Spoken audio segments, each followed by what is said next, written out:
जी देखिए, ऐसा है कि अभी चंद रोज़ कबल किला दीदार सिंह में एक जिनसी दरिंदे के हाथों 11 साल ज़हनी मजूर तालबा आमिना के साथ ज़्यादती और फिर इस मासूम बच्ची को बेदर्दी के साथ कत्ल करने का वाक़या पुराना नहीं हुआ था कि थाना रोप के इलाका वनियावाला में इतवार के रोज़ गली में खेलते हुए एक 2 साला मासूम बच्चे अब्दुल हादी को तवान की खातर अगवा करने के बाद कत्ल कर दिया गया है और अगवाकारों ने इसकी नाश को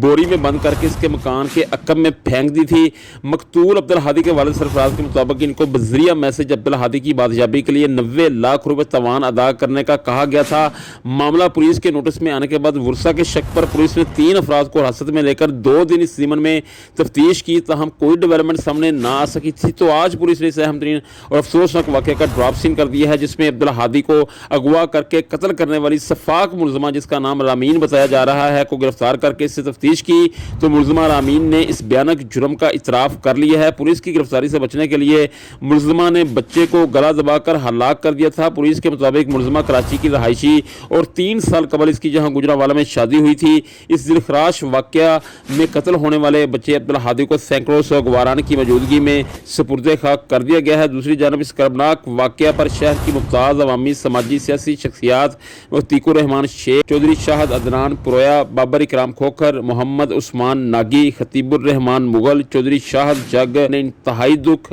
गम और रंज का इजहार किया है और वाक़े में मुलव्वस मुलज़मा को मुख्तसर वक्त में गिरफ्तार करने पर RPO राव अब्दुल करीम, CPO सरफराज अहमद फल्की और इनकी टीम को भरपूर खराज तहसीन पेश किया है।